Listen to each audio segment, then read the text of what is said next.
Well, welcome back to BRS, Bears Rod Shop here in wonderful Texas. Finally got some decent weather and skies are nice and blue. Been really cold and nasty here, so I'm going to take a little advantage. Hope the sun will shoot a good video out here. Wind was pretty atrocious this morning, but now calming down to about 6 to 10. Here in front of us, we got an 83 Mercedes 300 SD. And a young man had purchased it. We've got a blown head gasket. We're going to go over a few details here at the restoration shop. You know, we cover lots of agenda from Mercedes to street rods to hobbyist machinist. And so today we're going to try to shed some light here on this procedure for getting ready to do a head gasket. And let's open the bonnet. Somewhere, but you know what? That's what they call them, Germany and stuff. Number one, let's get the manual out here in a minute and go through it with you guys. For you guys that are DIY, man, I tell you, you need the original German manual. First thing over here in the corner on the right passenger side is the battery. Disconnect the battery before you do anything else. Now this is the 617.95 turbo diesel, and we're going to get ready to do an air compression on this. Let's get this camera over here, kind of a little bit better view. We've already charged up. We're putting out about 105 pounds of air on the smaller compressor. And we've already got the number one cylinder injector out. Now this is just starting the first steps. We had pulled the first three out last week when it was cold and the young man was here. We had no dry compression. Let's plug in our air here on the top number one front cylinder.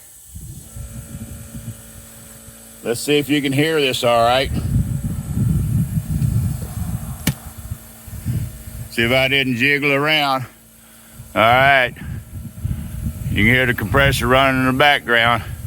So that is the very suspected head gasket, but we first put our gauge on it and got nothing.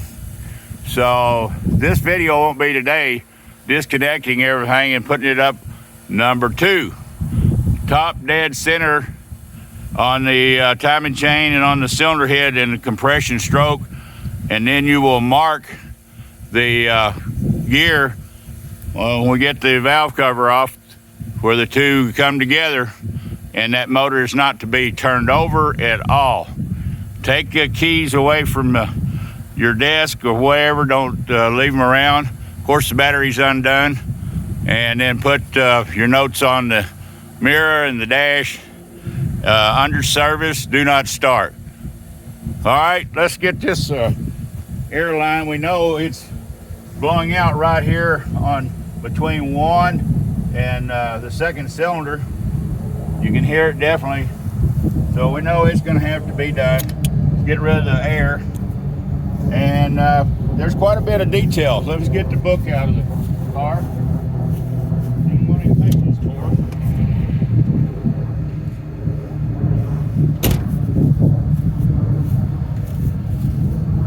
Here is the original service manual for the engine, which is turbo 617.95. This is a must-to-have if you're going to tackle this yourself on a DIY.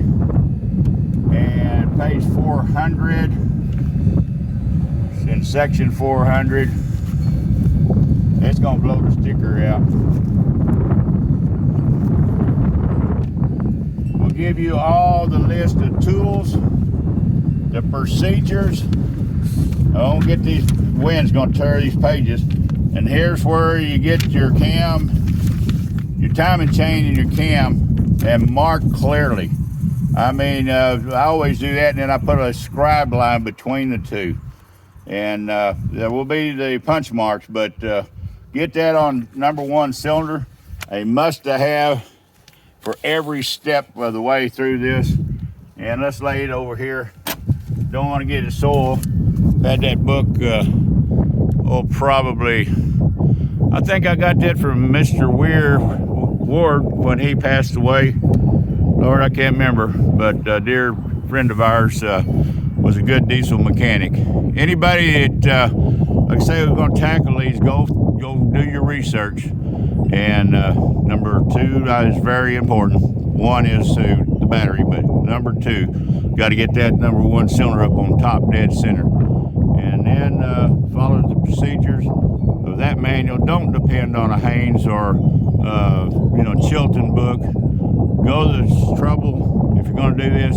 Get on YouTube. You'll find one of the manuals. I'm not selling this one. I'm going to sell the whole fleet of cars and all the Mercedes stuff one day to one buyer. And every manual from the W107s through up to the W126s to 85 will all be sold as it, and all the Mercedes tools to pull not only the injectors, but to pull the retainers for the injectors, all the valve adjusting tools, just numerous Mercedes tools. And they're all bought through Europe, and they're all high quality. So a lot of Bosch stuff in there. All right, this is January the 23rd. We're going to be out of here, and weather's good today. I'll probably go ahead and get the parts off the valve cover, start moving all the lines, and then take all the injectors, and as they come out of the cylinder, they'll be put into a container all the way, all 5 of them, so I know exactly what cylinder they came out of. And then while they're out, most likely it's going to get a timing chain. It's just a must, to me. You're already into it. Let's get a timing chain in her. Let's get all the injectors checked, and so they don't bust off up there at 18, 19, 2,000 PSIs where they're like new. But if I'm wrong, put it in the comments.